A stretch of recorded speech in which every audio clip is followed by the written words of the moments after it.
Welcome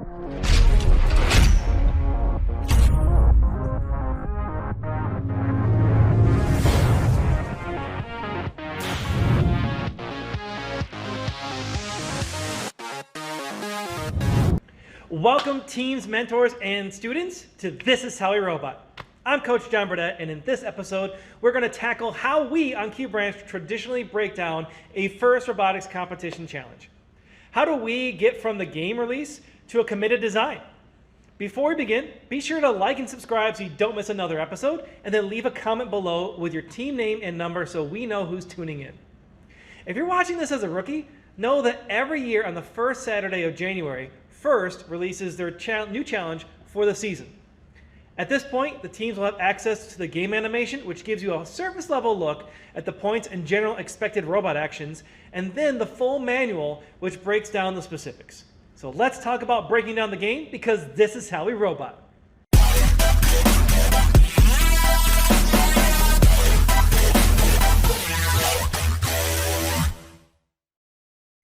If you're watching this as a second or third year team, think about how overwhelming a new challenge can be. You probably skipped right to the do-it-all robot in your head before the video even ended. And I'm here to tell you that is not how we do things. And I know that is not how the top teams do it either. So let's use the 2017 game STEAMworks as our example. Here we see that robots score points by placing gears, shooting fuel, and then climbing at the end. Each of the scoring tasks need to be viewed as its own challenge because they are. Every year since 2005, teams and the robots compete in alliances of 3. You do not have to do everything to excel, and most often mediocre teams like us who choose to do everything will excel at nothing. That is not to say that you haphazardly choose what to focus on. For example, here in STEAMworks, robots either climbed or you were not going to win many matches. More on that later. Let's look a little more closely at STEAMworks. Every year there is a period of time at the start of each match where robots operate outside of driver commands. This is called the autonomous period, and during this time, there are tasks that are either not available later, like moving to a target zone, or the regular tasks are just worth more.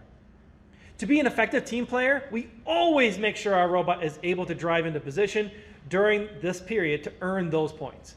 Being an effective alliance member may mean playing the role of simply mover during this period so others with fancy autonomous routines can do their job while you just get the points. If you're ready to tackle scoring during autonomous, then that's great. Have multiple modes ready with a drop-down menu on your driver station so you can adjust prior to the match depending on your alliance and your role within that alliance. Now let's turn our attention to one of these tasks. We need to separate this entire game down into robot actions. The most visual here is the fuel shooting, but scoring the fuel is only one part of the action.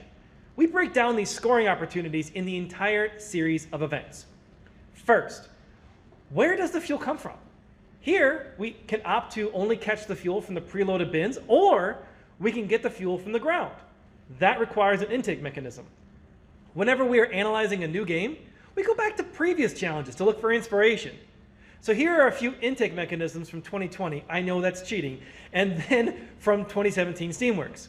Notice the pattern in effective mechanisms and adapt to your new challenge. Steal from the best and invent the rest. So here we see Team 125, the Neutrons, demonstrating their intake mechanism. Second, how does the fuel go from the intake to the scoring mechanism? Once the object is in your robot, how is the object going to get to the final launch point? In this challenge, there was no technical limit to the number of fuel cells in your robot, and many teams had challenges with how to serialize the fuel and prevent jamming.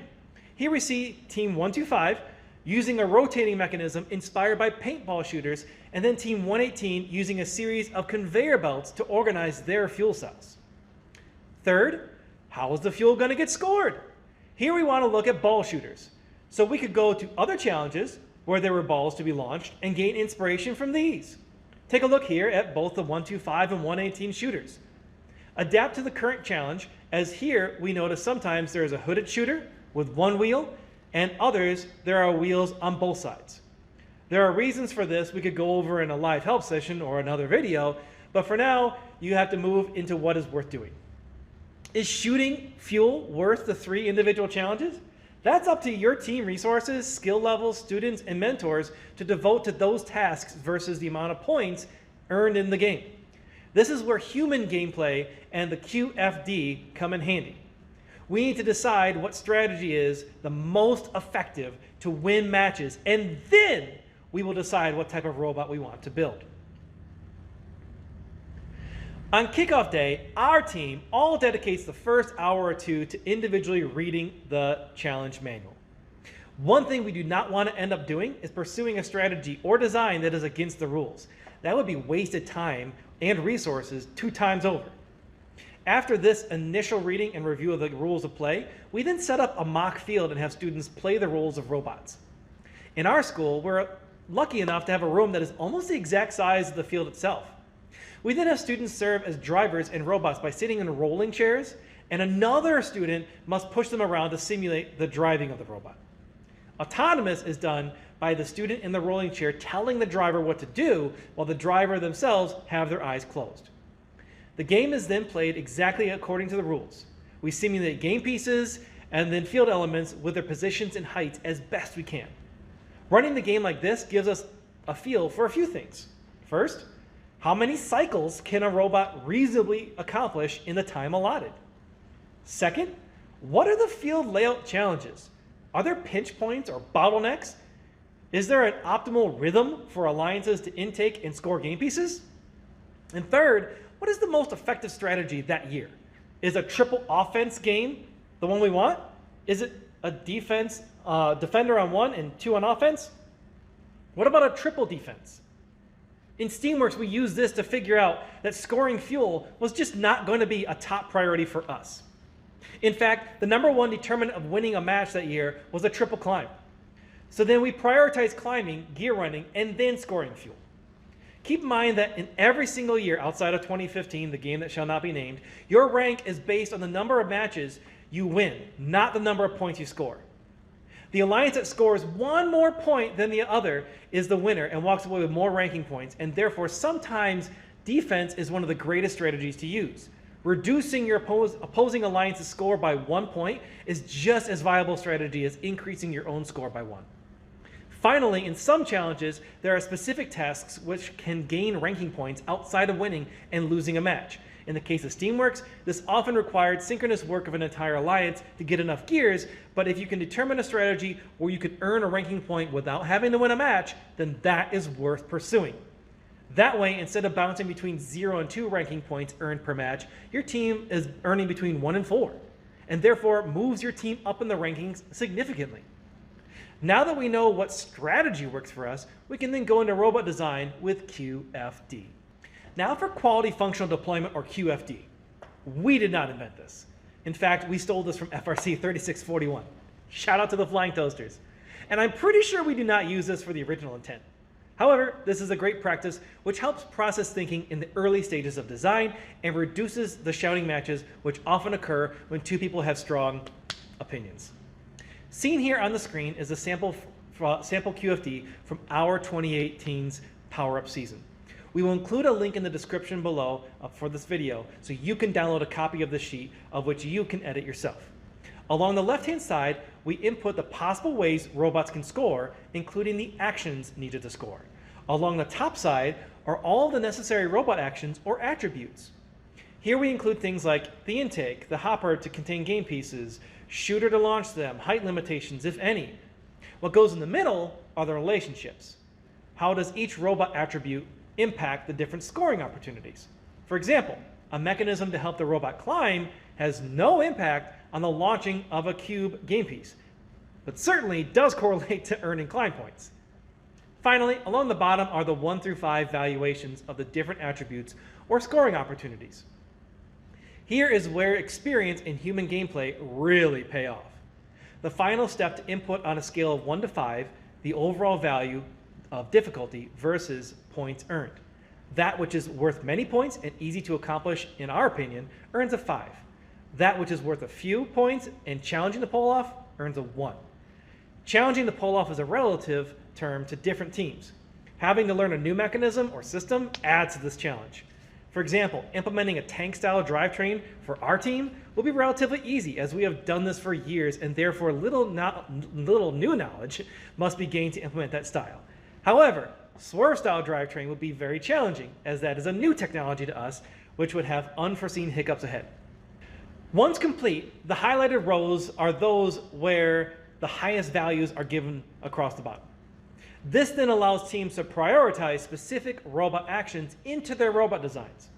Having a QFD for reference establishes a common understanding of the team's priorities, and when evaluating different students' designs, we can then point back to this document to say which design is better suited to the game and our resources.